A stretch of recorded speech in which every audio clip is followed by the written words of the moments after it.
3 years ago, our beautiful son Barney was murdered in Nottingham. 19 years old, walking home from a fun night with his friends, with Grace, celebrating the end of his first year at university.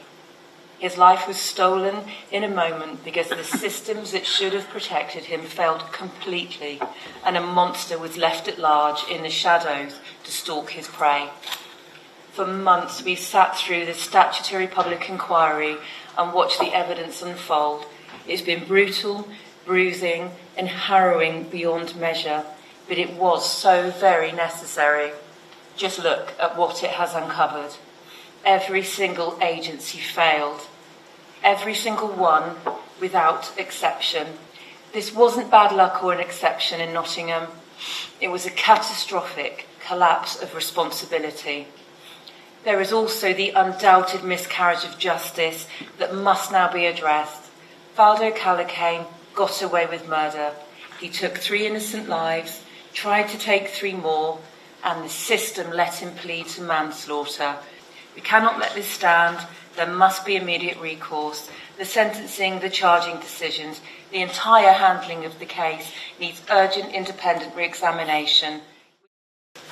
The end of the Nottingham inquiry hearings is no more than a temporary pause. The families continue to fight on many fronts for truth, accountability and change in the face of cover-up and subterfuge. They thank you for the vital role you play in supporting them, spreading awareness and keeping the pressure on government to effect meaningful change. I believe the Nottingham inquiry would provide some answers to why and as to what happened that day and in the lead up to that day. I wanted to understand how an animal like Valdo Calocane could be allowed to roam the streets and be free to do what he did. I hoped it would give me some form of closure and allow me to finally begin the grieving process properly. What we have endured in this inquiry, whilst leaving us with many more questions, has shown the catastrophic failings from all services and agencies involved. It has shown a lack of candour and blatant cover-ups. On the 13th of June, and for what felt like very long time after, we believed that the institutions of Nottingham had done everything they could and continued to fight in our corner to uncover the truth and give us the answers we desperately needed. Unfortunately, we were delusional in our ignorance. I wholeheartedly believed justice would be served, and I was wrong. Dad, Barney and Grace had been absolutely let down by the people I had previously held in such high regard. What has been revealed during the evidence of the inquiry has utterly astounded and disgusted me. Over the course of the inquiry, the true harrowing scale of the failures and laziness and negligence has finally been laid bare for the public to finally see. My eyes have been opened to what the public don't see behind closed doors. The failed warrant. The police have openly apologised to us during this inquiry for failing to execute that warrant. If they'd simply done their jobs and arrested him, there is a possibility my dad could still be alive today. The NHS discharge, to find out that a person that was someone well was simply just sent back out into the public because his doctors and the psychiatrist couldn't find him, just astounds me. To learn that that's the sort of thing that goes on in the NHS, it's unbelievable. And the fact that there was a psychiatrist that warned that it could go on to kill someone. But yes, we want accountability. We're here for changes. But personally, I think, and the whole family, these guys are with me, we want action.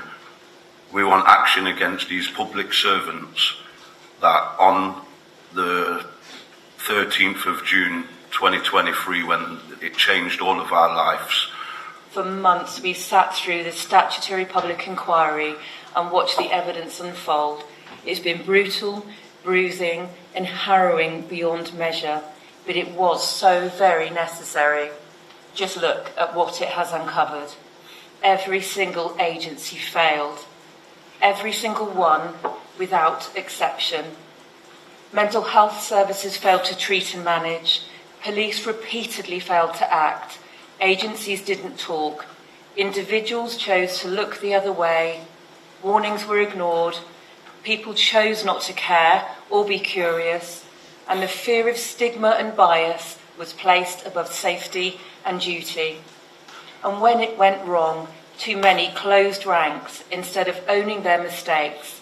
There's cover-up over candour. This wasn't bad luck or an exception in Nottingham. It was a catastrophic collapse of responsibility. There is also the undoubted miscarriage of justice that must now be addressed. Valdo Calocane got away with murder. He took 3 innocent lives, tried to take 3 more, and the system let him plead to manslaughter. No murder conviction, no trial, no proper punishment that reflects what he did. That decision robbed Barnaby, Grace and Ian of justice, and it robbed us of the truth in a court of law. The Prime Minister said yesterday that we are living in the most dangerous and volatile times internationally. To be prepared for this, we must have a safe and a stable country for our own people first. Saying that, I don't want to leave you in any doubt that, in my opinion, Valdo Calocane should have been convicted of cold-blooded, calculated murder of 3 innocent people, one of which was my brave and beautiful daughter Grace.